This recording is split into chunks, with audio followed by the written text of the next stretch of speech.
I'm Matt McClure, and this is Currents. An earthquake, a tsunami, and a nuclear scare. Japanese mothers gather in New York to mobilize help for their homeland.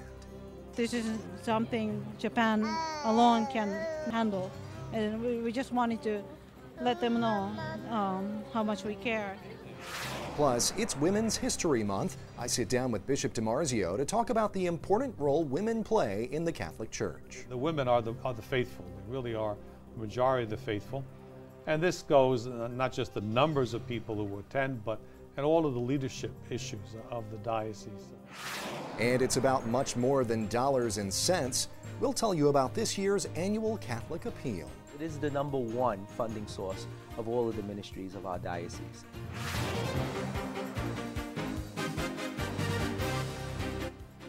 Well, good evening. Thanks so much for joining us tonight. Well, ever since the Garden of Eden, way back when, the topic of women and the church has been a topic that's captured the imagination of many and vexed others. Depending on who you're speaking to, women in the church are either seen as second-class citizens or highly respected for their presence and contribution to the life of the church. It is a sharp contrast and a debate that shows no signs of slowing down. And with March designated as Women's History Month, we thought there would be no better time to weigh in on that very topic with Bishop Nicholas DiMarzio in tonight's Into the Deep. Bishop DiMarzio, thanks for being here. We appreciate your time. Good to be here again. Well, if this is March, the month of March, which is also Women's History Month, now the Catholic Church, I think, has often been portrayed, maybe in mainstream media, Hollywood, things like that, that it's sort of almost chauvinist in its view toward women or treatment of women. Is that in any way a fair portrayal of the church? I don't think so. I think, again, if you're talking about history, let's take the history of the church.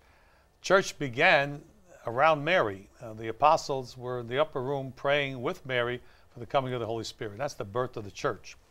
I don't know if you can say there, a woman was at the center of this. After Jesus left us, Mary was the kind of the anchor. And the history of women in the church is replete with major participation.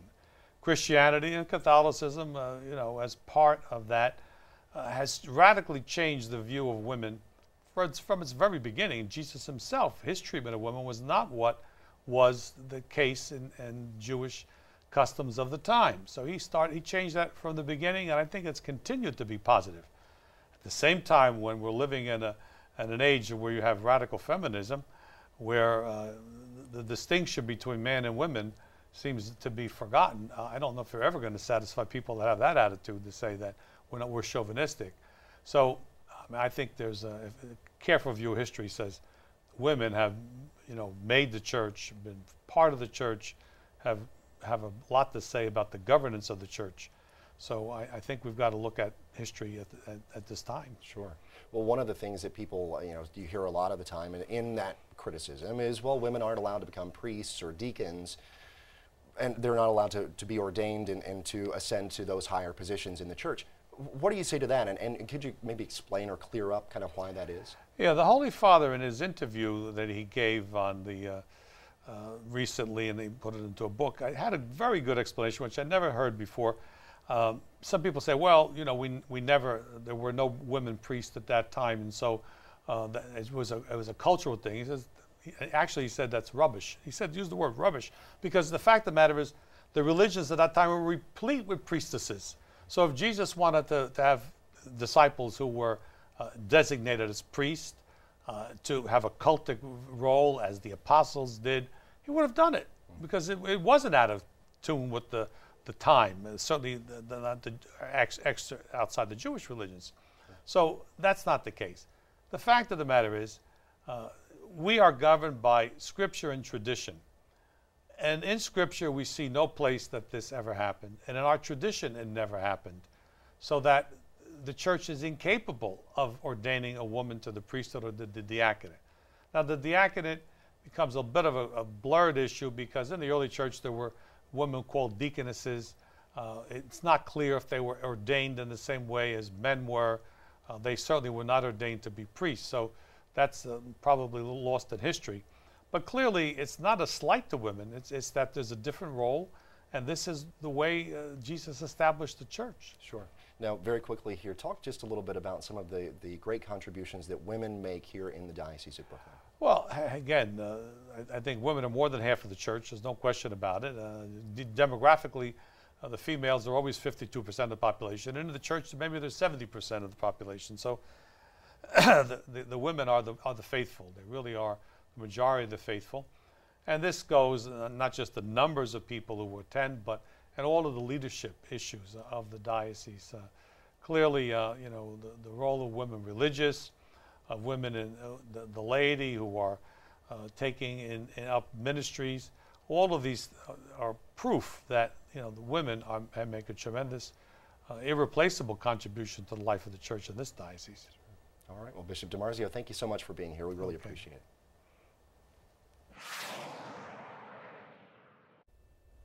Well, stay tuned. There's much more Currents coming up. When we return, a grassroots effort by women here in New York to help victims of the earthquake in Japan. We'll have that story and the rest of the day's headlines next.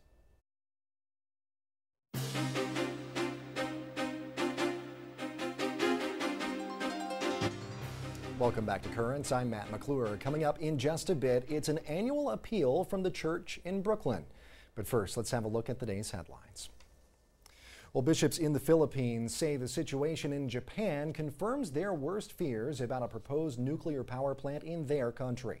According to the website Independent Catholic News, the bishops say the plant in the Philippines, which was built but never fueled, should be permanently dismantled. Meanwhile, Japan's prime minister said the situation at the Fukushima nuclear plant is very grave. Soldiers and utility workers continuing to try to hose down overheating nuclear fuel. Closer to home, Japanese moms here in New York took to Union Square last night in a grassroots effort to urge people to do their part to help Japan.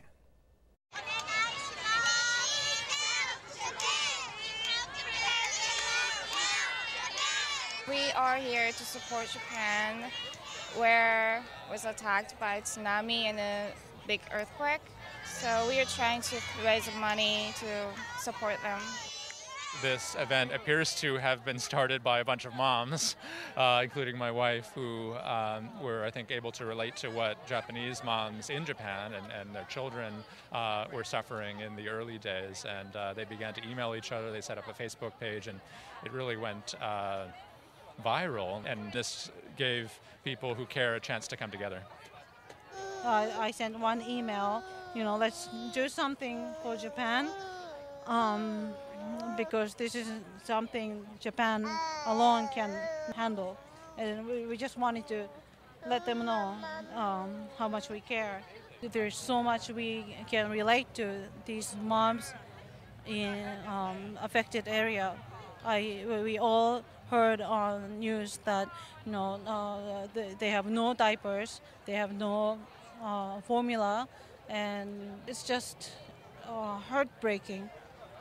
I want them to know that people are praying, people from all over the world.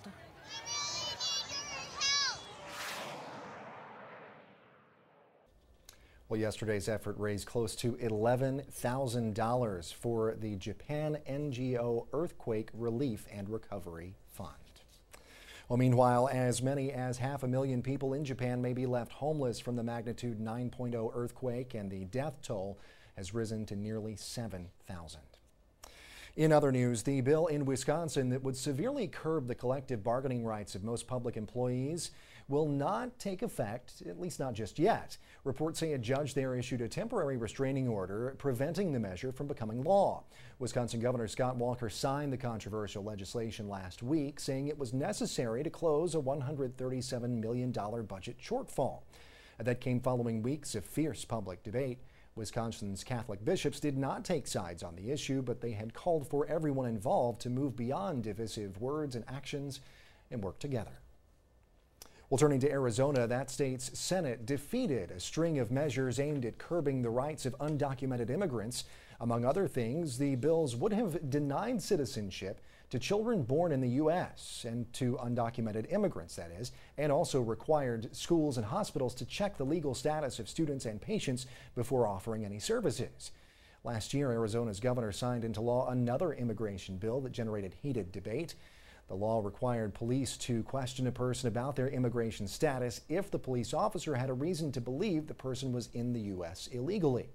U.S. bishops called that bill draconian. And in the Middle East, time is running out. That is how an Iraqi archbishop describes the situation for Christians in his country. The archbishop made his remarks at the launch of a report on Christian persecution by the organization Aid to the Church in Need. According to the UK newspaper, the Catholic Herald, the archbishop says there are fewer than 200,000 Christians left in Iraq, a figure he characterized as an optimistic estimate. Well, stay tuned. There's much more currents ahead. Coming up, what can you do for the church in Brooklyn? The bishop uses all of the funds, which is over $8 million that is raised, to benefit the people of the diocese.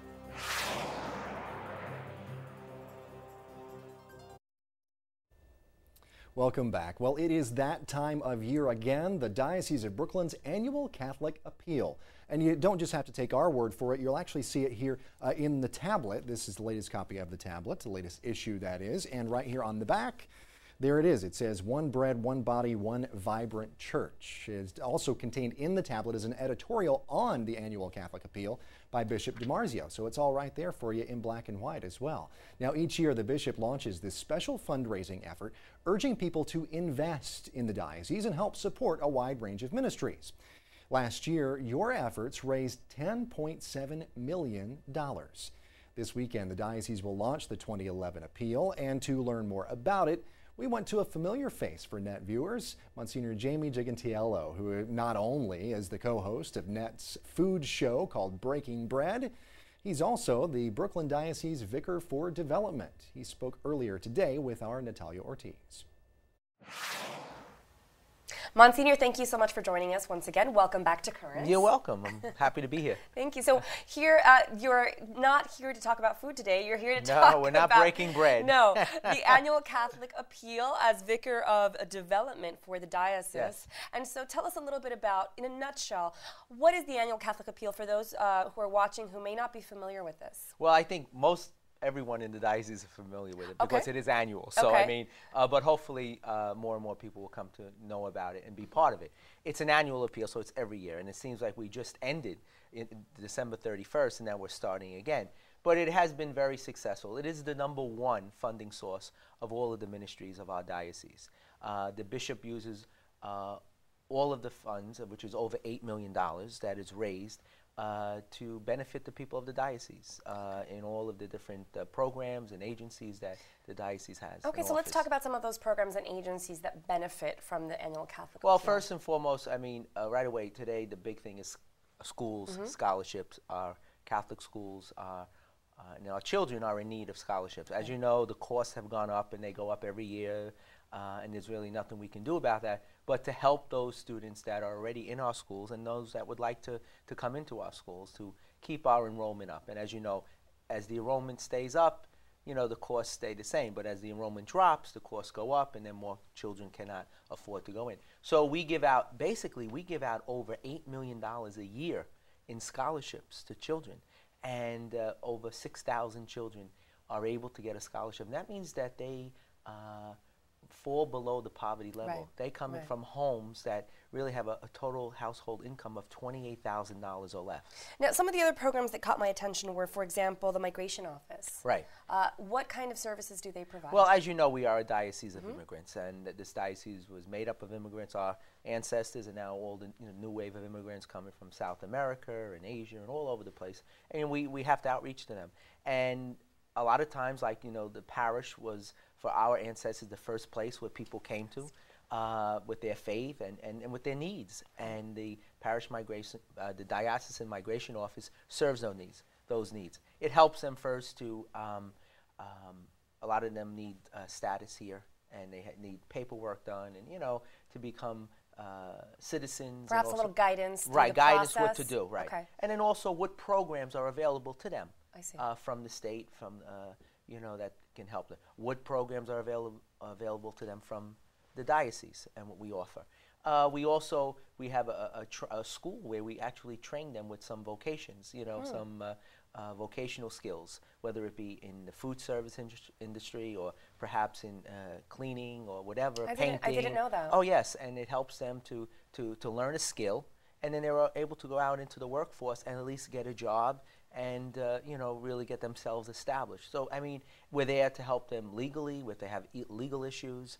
There's so many areas that the Migration Office really helps those that are coming here that are in need, and they have no place to go. Right. You go to the government, you go to the city and the state, and they get the runaround. Right. And then there's the language barrier. Right. So I mean, there's so many areas that the Migration Office is doing a great job. I mean, we know that our bishop, is very into that migration. Yes. It's something that's close to his heart. And I'm sure that it's something that's very comforting that they can find help in their own language, perhaps, right. and by their own church, which, in a way, even if it's a new city and it can be very scary and overwhelming, that they know that it's the same church that they had back home. Right. That it's all one and it's universal. That could be something very comforting for them. So I mean, that's one of the programs. Of course, we have our vocations office, and that's a very important role that the church must play to help young men that are thinking and Yes. women who are thinking of a vocation as a way of life. And That's a very important office now that we're in a crisis with right. vocations. And I have to say, vocations in our diocese is on the increase, and obviously in many of our immigrants that come here and people that come, our ethnic groups are really now sending forth vocations from their own groups, which is a need that we have. Right. As you know, half of our diocese is Hispanic speaking. Absolutely. And many other ethnic groups from the Philippines and all over. So, it's a need that we have, and we have to, give them a place where they can discern. As I said, we have the House of Discernment, and also those we help in our minor seminary and major seminary in Huntington and Douglaston. Very good. To help them. Monsignor, I hate to cut you off, but I know. we have no more time. Are you kidding me? Time is up. So thank you so much for joining us. Thank you. We will place on our website information as to where people can look to donate. Right. They'll find out in their parishes. Okay. In fact, this weekend is announcement weekend where we're going to tell everyone, and they can go online. Thank you so much. Thank you. Bye-bye. We always like having Monsignor Jamie around, and rather than just kind of talk about the appeal, we wanted to actually kind of give you a look at it. So here you go, loyal Currents viewer that you are, a first look at this year's appeal campaign.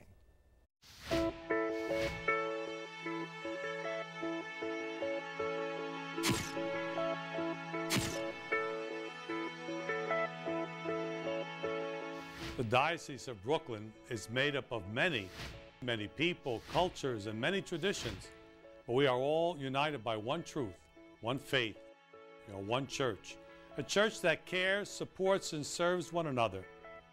Each year, our agencies and ministries provide help and services to thousands of our faithful in need, be it financial, social, or spiritual.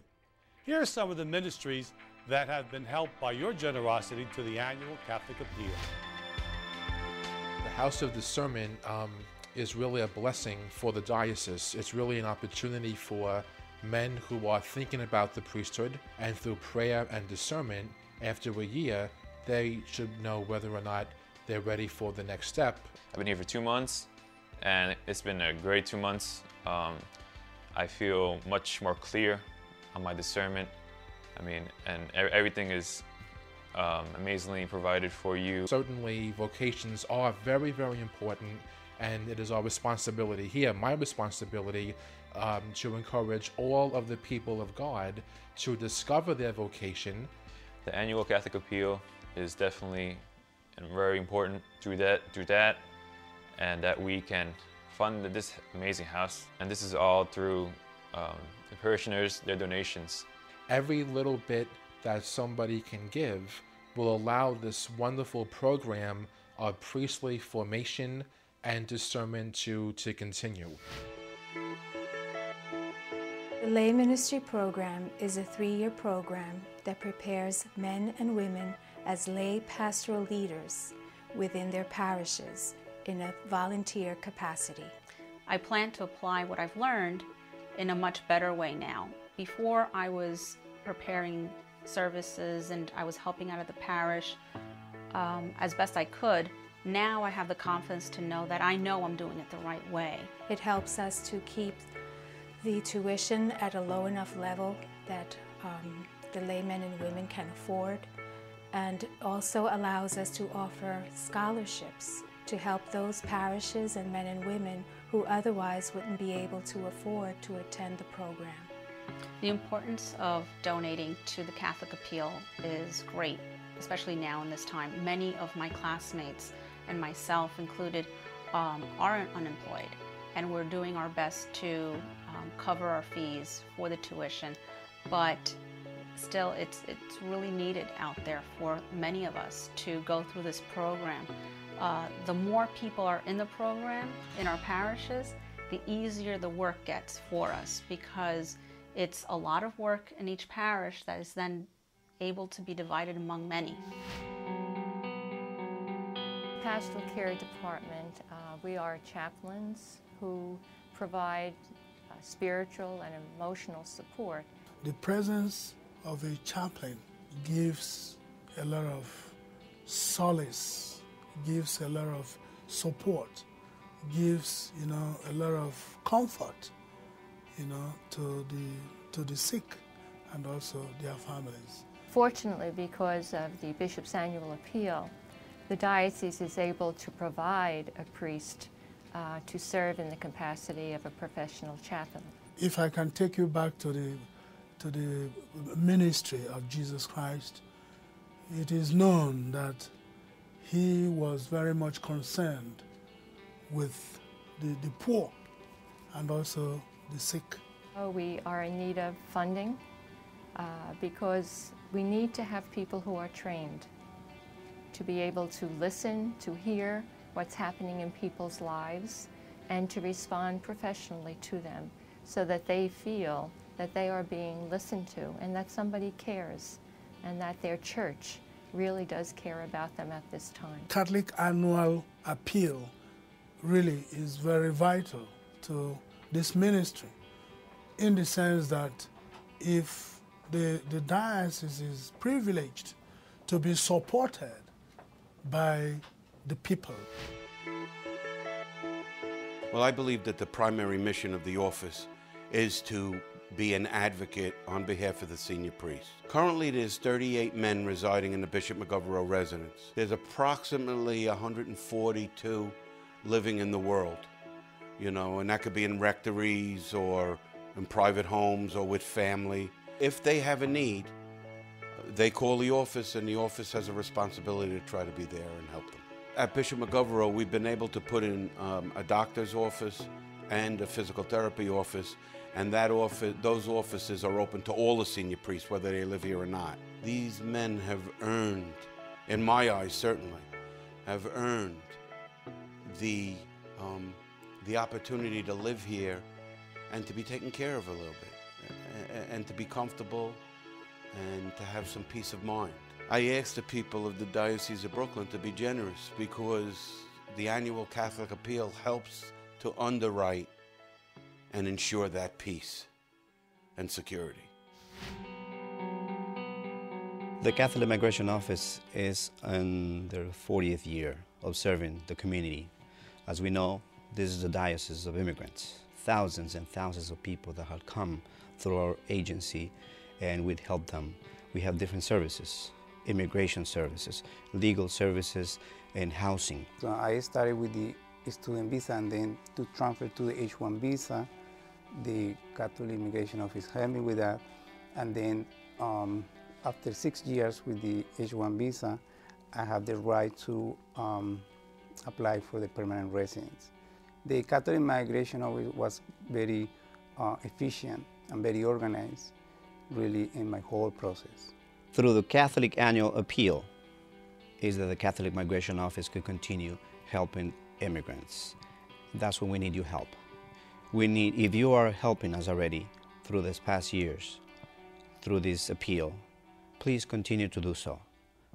If you haven't, we encourage you to please help us so we could continue with our services. We send our kids to the Catholic school because is very important for us and for my family, and especially because we grow within the faith. We are Catholics, and my kids understand. They understand how is big the support and the dioceses give to us, the church give to us, and they learning how is received and how when they grow can give back. I think so. Then I want to say thank you very much and name the many families and we can receive that's very wonderful help from the dioceses, and this is very important for our kids, and they can continue to study in the Catholic schools. And without the support of the dioceses, many families we can send to our kids to the Catholic schools. So thank you very much for that support. As you can see, these ministries help our children, our neighbors. They exist because of your support, especially for your generosity to the annual Catholic Appeal. By nourishing these ministries, the mission of the diocese continues. We reach beyond the boundaries of any one parish, sharing our faith with others. Your gift to the annual Catholic Appeal will change lives forever. We are one vibrant church, so help by donating to this year's appeal and help assure that we can continue to serve those in need through these many ministries.